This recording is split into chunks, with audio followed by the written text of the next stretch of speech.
Hello everybody, this is Riley here. I'm a Master of Occupational Therapy student at the University of Texas at Tyler. And today I'm going to be going over a little task that I find that was very therapeutic in terms of occupational therapy. You could tie in a few ADLs into this task, and you could also tie into leisure and even social participation. So the task that I'm going to do today is kind of like gardening. So we're going to be planting some herbs, okay?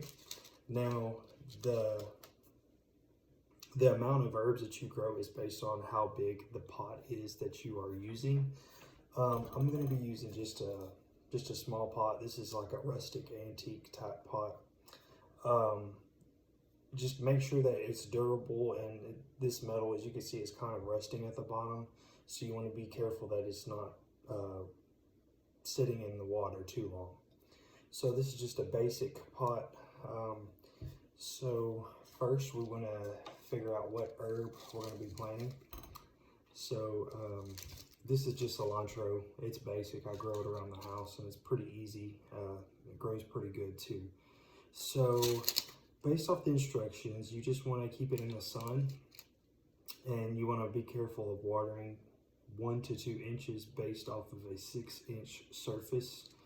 So basically what that means is this surface is about 6 inches, so you want to water about 1 to 2 inches deep.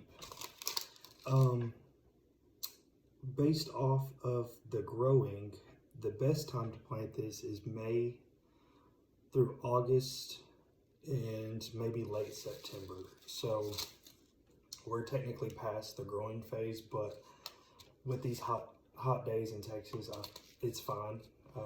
I actually have a plant growing right now that's doing well. So some of the equipment that we just need our pot, we need our herb, we're gonna need our dirt. This is dirt from my yard. You could use potting soil, you could use whatever. I found that dirt works just fine. And then you're gonna need water. And to tie in some ADLs is you could also have a spoon. And if you're doing this with a patient who has some feeding deficits, you could have them scoop the dirt and put it into the pot. So we'll go ahead and start doing that first. So we'll just use the spoon. We'll just put it in. So this also works on a little upper extremity strengthening. You could have the patient in standing, you could have the patient in sitting, you could have the patient wearing wrist weights, and there's very, very many ways you could grade up or down on this activity. So right now I'm sitting. If it's a high level patient, I would have them standing. So I could just basically grab my hands and feel it in. So also, if you're having kiddos with some sensory deficits, you could also have them use their hands and transfer the dirt from, this bowl over to the pot using their hands. So also too, I've learned that it's important to kind of pack down like the lower, probably like up to here. You want to pack that down pretty densely, and that's just going to help you, that's just going to help your pot retain water. And so I just kind of pack it down. It doesn't have to be anything crazy. Just kind of get it even too.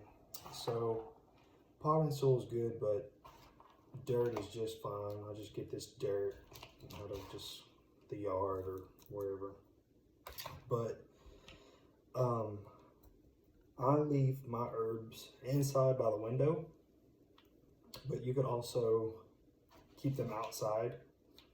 So if you're in a facility that has like an outdoor area, you could keep them outside, but you don't want them in the sun too long. And you definitely don't really want them out in the wind. I found that out the hard way. I just keep mine by the window. They get plenty of sunlight that way. And so watering, I just water about once a day. So we're doing pretty good here. We're getting it in.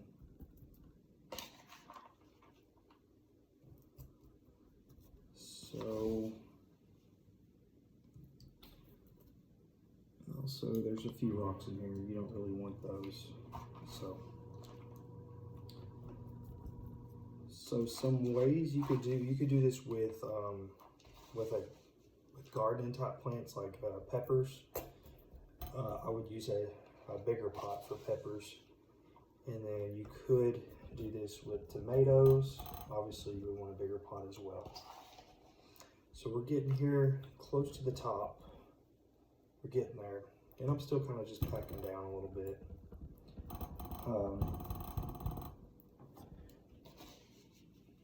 So if it were me starting out, I would just do one plant, so one seed. These seeds are real little.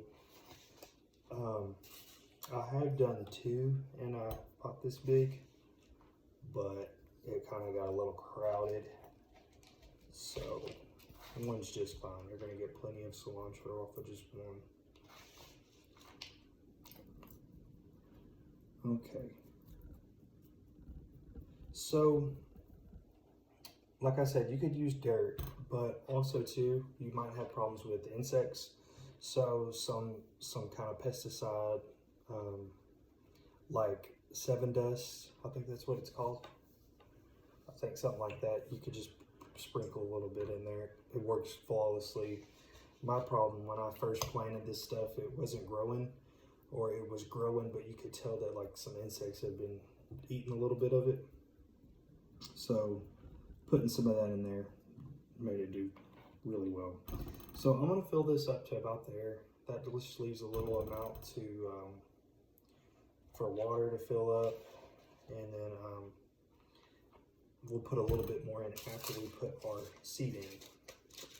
So this dirt is pretty moist already, so we don't really have to water a whole lot, but we're gonna put one seed in here. Put it right in the middle. I don't know if you could even see this, how small it is, but it's a little guy. So I'm gonna put that in there. And we're gonna put a little dirt over it. You just wanna bury it maybe a ½ inch. Okay, so it's buried. And then get your water, however you wanna do it, and just pour it in a little bit.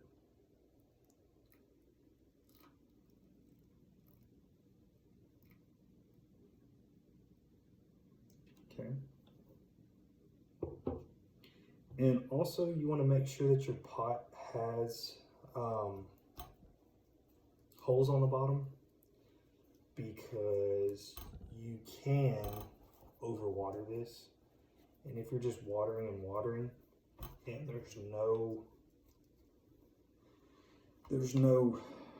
drainage, you're just going to drown out your seed and it's never going to germinate. So right now we got it buried and it's pretty watered. That's really all the watering you need to do. Now when it's germinating, you want to be sure that you're watering it probably once or twice a day at minimum, because you want to keep that seed wet.